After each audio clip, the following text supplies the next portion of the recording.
चलिए, बाल विकास एवं शिक्षण शास्त्र में आज हम लोग देखेंगे जीन पियाजे, जो कि स्विट्जरलैंड के थे और इनके द्वारा जो सिद्धांत दिया गया, बच्चों के विकास संबंधी जो सिद्धांत बताए गए, उसका आज देखेंगे, अध्ययन करेंगे। तो संज्ञानात्मक विकास का सिद्धांत देखिए, सबसे पहले जीन पियाजे महोदय जो स्विट्जरलैंड के हैं, इनके द्वारा बताया गया संज्ञानात्मक विकास का सिद्धांत। ये क्या है, इसको समझिए। तो एक ऐसी बुद्धि जिसमें विचारों द्वारा ज्ञान प्राप्त किया जाता है, एक ऐसी बुद्धि जो विचार के द्वारा ज्ञान प्राप्त किया जाता है। यदि देखेंगे संज्ञानात्मक विकास शब्द जो है, इसको मानसिक विकास के लिए काफी व्यापक अर्थ में लिया गया है। मानसिक विकास के लिए मतलब मानसिक विकास जो बड़े स्तर का हो, उसके लिए शब्द इस्तेमाल करते हैं संज्ञानात्मक विकास। मतलब यदि बुद्धि के अतिरिक्त सूचना की पहचान, इसको इंक्लूड कर दें, तो ये संज्ञानात्मक विकास हुआ। ये विचारों के द्वारा आता है और इसको मानसिक विकास का बृहत पैमाने पर जब इस्तेमाल बड़े स्तर पर किया जाता है, तो उसके लिए संज्ञानात्मक विकास का विकास लिखते हैं। आप देखेंगे जैसे जैसे परिपक्वता आती है, मतलब मैच्योरिटी, वैसे वैसे देखेंगे जैसे जैसे परिपक्वता आती है, वैसे वैसे वस्तुओं के बारे में दिमाग में कॉन्सेप्ट बना लेते हैं। परिपक्वता किसको बोलते हैं? अनुवांशिक रूप से बायोलॉजिकल चेंज होना परिपक्वता कहलाता है। पियाजे के मुताबिक जो बच्चे होते हैं वो सक्रिय ज्ञान के निर्माता होते हैं। बच्चे में देखेंगे जबरदस्त जिज्ञासा पाया जाता है, एकदम सक्रिय होते हैं किसी चीज को सीखने के लिए, तो सक्रिय ज्ञान निर्माता बताया जाता है। और इनको पियाजे महोदय नन्हे वैज्ञानिक कहकर पुकारे हैं। आप देखेंगे चीजों को तोड़ना, जैसे दर्पण को तोड़ दिए, पीछे देख रहे हैं कि ये रेड कलर का कौन सा चीज है, ठीक है, हर चीजों को तोड़ना। जैसे 3 इडियट में देखते होंगे, 3 इडियट में जो आमिर खान का रोल है, उसमें फ्रिज होता है, अन्य चीज होता है, सबको वो खोलते रहता था, हर चीज देखते रहता था। तो छोटे बच्चों में ये प्रवृत्ति पाई जाती है, इसीलिए उन्हें पियाजे महोदय नन्हा वैज्ञानिक कहकर पुकारे हैं कि छोटा वैज्ञानिक है, चीजों को खोलना, समझना, सीखना। इसके बाद देखेंगे इनकी थिंकिंग जो होती है, इनकी सोच होती है, बच्चों की सोच, ये बड़ों से अलग होती है। इसके बाद ये वातावरण से सीखते हैं, जैसा पर्यावरण होता है उस प्रकार से सीखेंगे। यदि अच्छा माहौल हो, अच्छा पर्यावरण हो, तो अच्छी बातें सीखेंगे, नहीं तो बुरी बातें भी सीखेंगे। तो ये वातावरण यानी पर्यावरण से सीखते हैं। इसके बाद ये शब्दावली आता है अनुकूलन। अनुकूलन जानते हैं, जैसा माहौल होता है उसके अनुरूप ढल जाना। तो वातावरण के अनुरूप अपने आप को ढालना, इसको बोलते हैं अनुकूलन। अब इसमें देखेंगे अनुकूलन में एक शब्द आता है आत्मसात और एक समायोजन। तो आत्मसात क्या होता है? ज्ञान को नए ज्ञान के साथ जोड़ना, तो उसको कहते हैं आत्मसात कर लेना। जैसे मान लेते हैं कि बच्चों के दिमाग में पहले कॉन्सेप्ट नहीं था कुत्तों के प्रति, देखा ये कुत्ता है, उजला कलर का है, ये झबरा कुत्ता है, तो कॉन्सेप्ट बैठ गया कि ये कुत्ता है। उसके बाद फिर थोड़ी देर बाद देखता है, कुछ दिनों के बाद देखता है कि एक डॉग है और वो तो ब्लैक है, देखा ये तो ब्लैक है। तो फिर पहले से कॉन्सेप्ट था कि वाइट होता है, वो झबरा होता है, फिर पाया कि ब्लैक है, ठीक है। तो अब उसके साथ आत्मसात करना, मतलब दोनों को मिलाकर देखना कि ऐसा भी हो सकता है, ठीक है। देखा कि 4 पैर होते हैं, एक पूंछ होती है, 2 आँख होते हैं, ये सारा कुछ बैठ गया।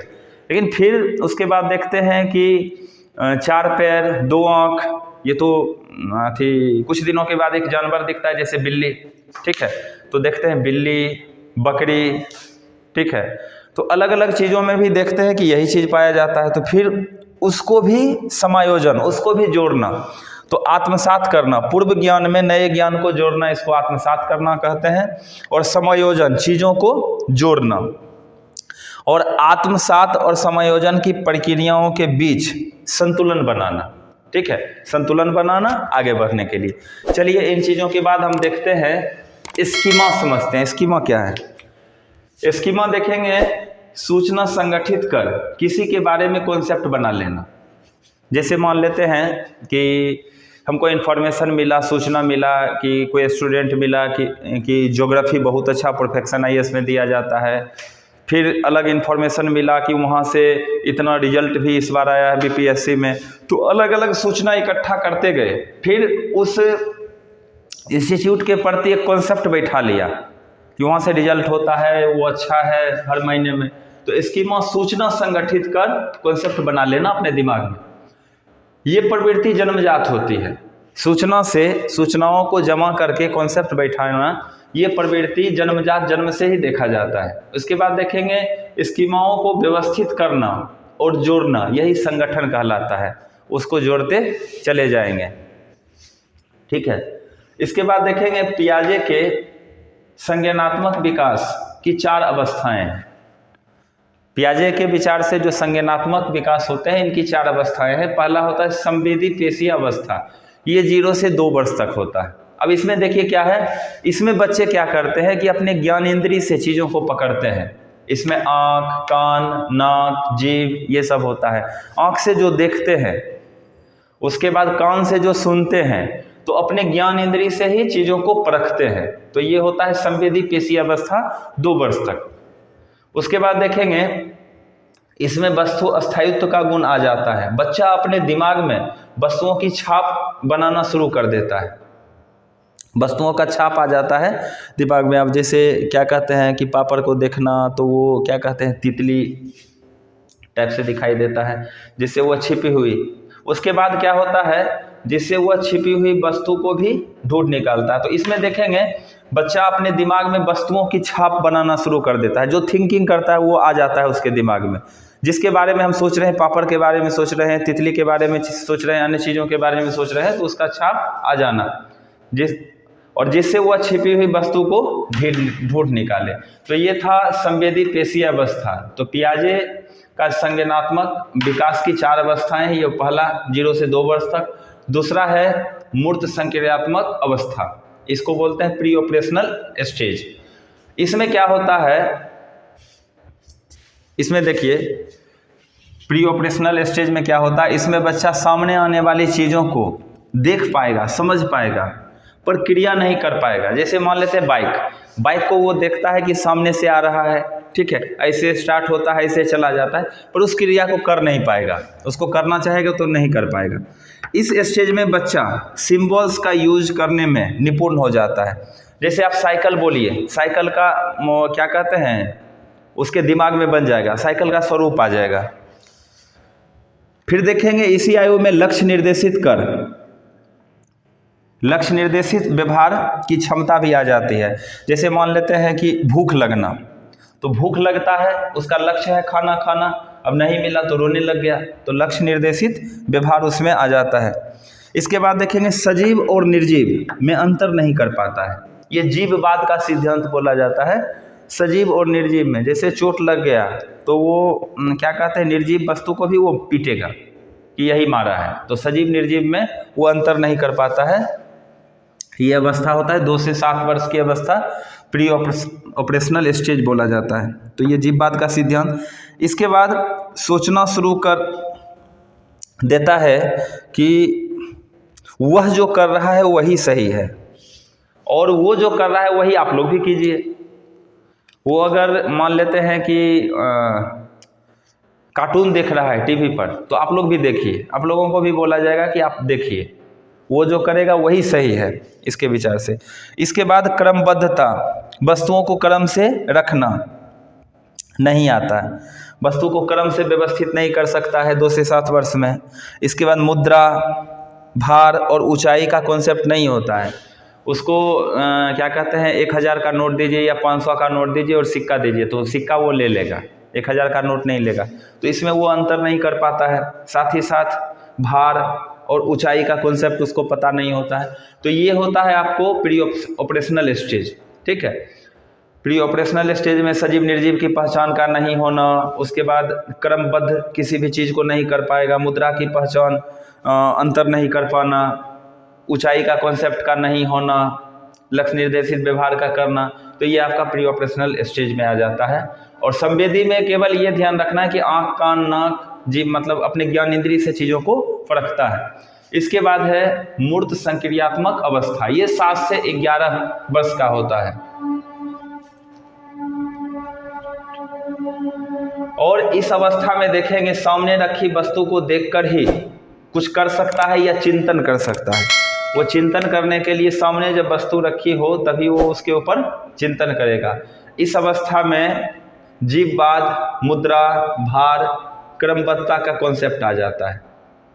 मुद्रा को भी पहचानना, अंतर करना कि ये 100 का नोट है, ये 2 रुपये के सिक्के हैं। उसके बाद भार, क्रमबद्ध किसी चीज़ को व्यवस्थित करना, ये 7 से 11 तक में बच्चे सीख लेते हैं। इसके बाद एक है फॉर्मल ऑपरेशनल स्टेज, औपचारिक संक्रियात्मक अवस्था, ये 11 से 15 होता है। इसमें बच्चा अमूर्त चिंतन रखता है, ये संज्ञान की सर्वोच्च अवस्था होती है।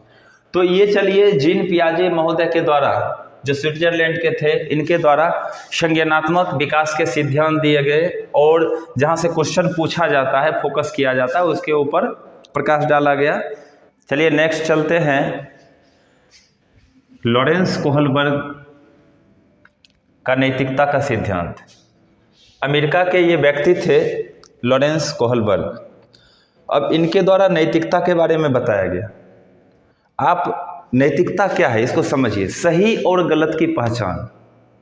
नैतिकता का मतलब ही होता है सही और गलत की पहचान होती है नैतिकता का मतलब।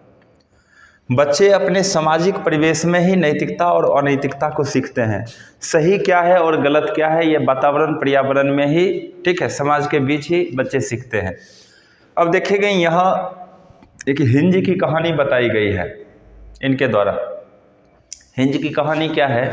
एक हिंज नाम का एक व्यक्ति था जिसकी पत्नी बहुत ही बीमार थी और इसका उपचार नहीं था। एक व्यक्ति जीवन भर शोध करके उसका उपचार निकाला और एक दवा निकाला, लेकिन विश्व स्तर पर उसका नाम हो इसके लिए प्रॉपर तरीका से उसको लाना चाहता था। तो ये व्यक्ति गया मांगने के लिए कि हिंज जो था अपनी पत्नी की बीमारी के लिए कि आप दोगे तो हमारी पत्नी बच पाएगी। वो देने से साफ इनकार कर दिया। तो ऐसी परिस्थिति में हिंज ने क्या किया? चोरी कर लिया।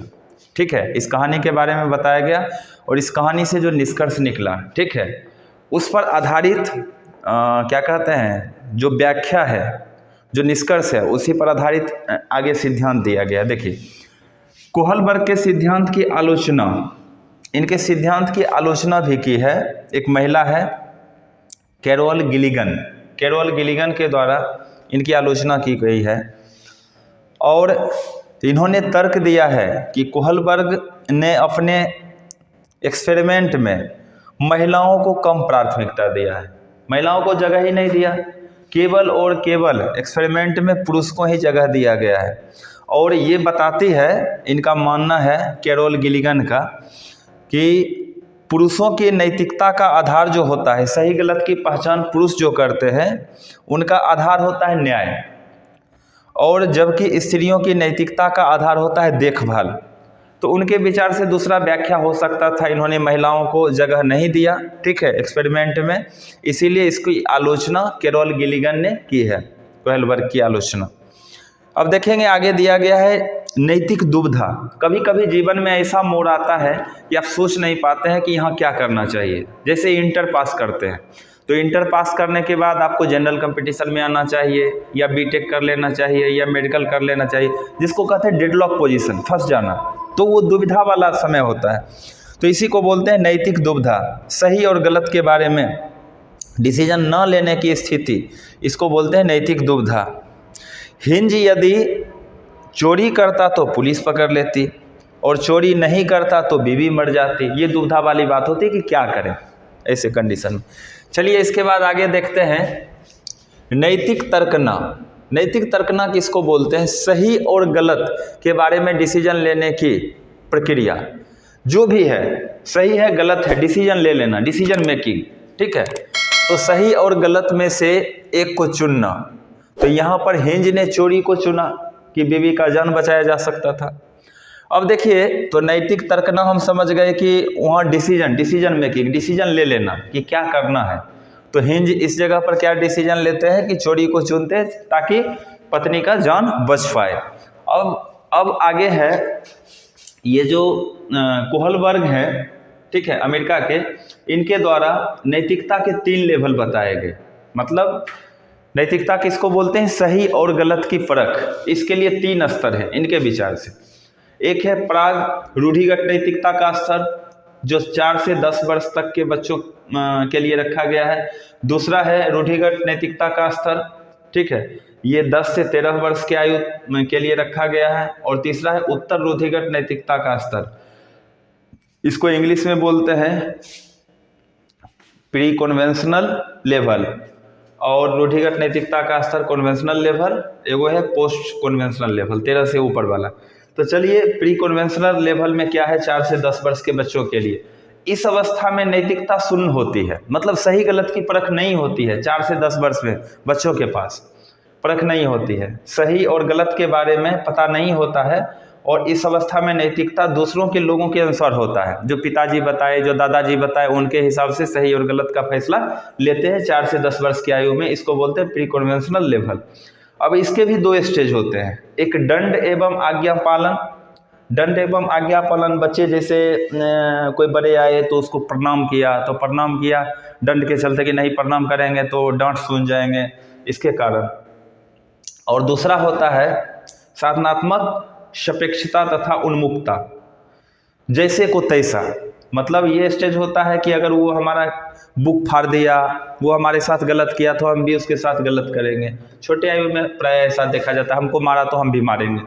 इसके बाद देखेंगे दूसरा होता है रूढ़िगत नैतिकता का स्तर, कन्वेंशनल लेवल। ये 10 से 13 वर्ष। इस स्टेज में बच्चा कोई भी निर्णय समाज के अनुसार ही लेता है, समाज जो कहेगा। अब अच्छा लड़का या लड़की बनना, स्कूल में या समाज के लोग बोलते हैं कि देखो वो कितना अच्छा है, ठीक है, तुम भी अच्छे से चलो, अच्छा करो, तुम्हारा भी नाम होगा। तो जो समाज के लोग कहते हैं उसके हिसाब से चलना 10 से 13 वर्ष में, ठीक है, कि हमको लोग अच्छा कहे, अच्छा दिखने के लिए वैसा व्यवहार करना। दूसरा है कानून व्यवस्था बनाए रखने की उन्मुखता, कुछ गलत नहीं करेंगे, दारू नहीं पिएंगे या कुछ निगेटिव चीज़ों में नहीं जाएंगे, ठीक है, ऐसा काम करें जिससे कानून व्यवस्था बरकरार रहे, कानून नहीं तोड़ेंगे। स्कूल में जाएंगे तो क्या कहते हैं, शिक्षकों का बात सुनेंगे, ठीक है, शिक्षकों के हिसाब से काम करेंगे। तो समाज के लोग उसके बाद फैमिली वाले जो पेरेंट्स होते हैं वो बताते हैं, उसके हिसाब से चलना, कानून व्यवस्था बनाए रखना। तो ये रूढ़िगत नैतिकता कन्वेंशनल लेवल है 10 से 13 वर्ष में। इसके बाद देखेंगे उत्तर रूढ़िगत नैतिकता, यह 13 वर्ष से ऊपर पोस्ट कन्वेंशनल लेवल बोला जाता है। इसमें डिसीजन खुद से ली जाती है, समाज के जरिए नहीं। इसमें 13 वर्ष से ऊपर है खुद। तो सामाजिक अनुबंध उन्मुखता, इसमें किशोर मानते हैं कि यदि नियम से नुकसान हो रहा है, कोई अगर ऐसा नियम है जिससे लोगों को नुकसान हो रहा है तो उसको तोड़ देंगे, ठीक है। इस आयु में इस तरह के निर्णय लिए जाते हैं। दूसरा सार्वभौमिक नैतिक सिद्धांत उन्मुखता, इसमें किशोर की मतलब किशोर देखते हैं फायदों के लिए वो जान पर भी खेल जाते हैं। तो ये बताया गया कि ये 3 स्तर बताए गए हैं जो लॉरेंस कोहेलबर्ग अमेरिका के थे, इनके द्वारा प्री कन्वेंशनल लेवल 4 से 10, कन्वेंशनल लेवल 10 से 13 और पोस्ट कन्वेंशनल लेवल यह 13 से ऊपर के लिए बताया गया। तो ये था लॉरेंस कोहेलबर्ग का सिद्धांत। चलिए फिर नेक्स्ट वीडियो में इसका जो आगे का तथ्य है CDP का, उसको हम लेके आएंगे। आज के लिए इतना ही, बहुत बहुत धन्यवाद।